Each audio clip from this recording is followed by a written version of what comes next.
رمضان المبارک کا یہ آخری عشرہ، جس کے بارے میں پچھلے جمعے پہ یہ گزارش کی تھی کہ یہ پورے رمضان کی روح ہے، پورے رمضان کا مغز ہے،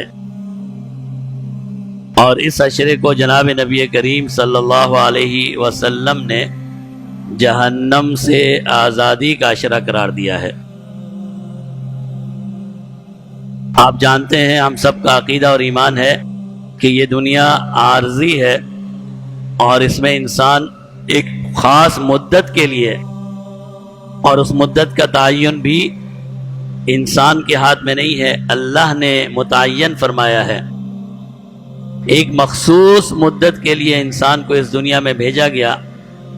اور پھر اس نے بالآخر اس دنیا سے چلے جانا ہے، جس کا نام موت ہے۔ اور پھر اس کی حقیقی اور دائمی زندگی کا آغاز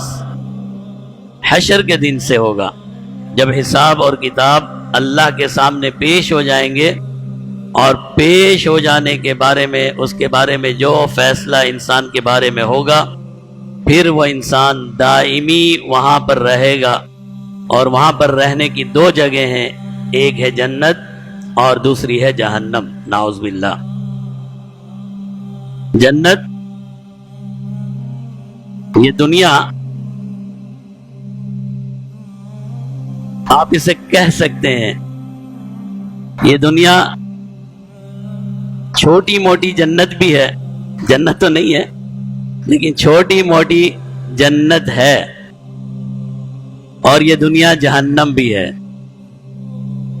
کیسے کہ اسی دنیا میں اگر انسان کو اللہ کی رحمت، اللہ کا فضل، اللہ کی مہربانی، اللہ کا قرب حاصل ہو جائے، تو یہی دنیا اس کے لیے جنت بھی ہے۔ جنت تو نہیں ہے، جنت کی طرح کی ایک چیز ہے۔ اس کی زندگی آسان ہو جاتی ہے، اس کی زندگی سنور جاتی ہے، اور کبھی کبھی ایسا ہوتا ہے کہ کسی گناہ کی وجہ سے، نافرمانی کی وجہ سے، کسی غلطی کی وجہ سے اللہ اس کے لیے سزا کا فیصلہ کر لیں، تو پھر اس مسلمان کی زندگی کا کوئی راحت اور اطمینان اس کو فائدہ نہیں پہنچاتا۔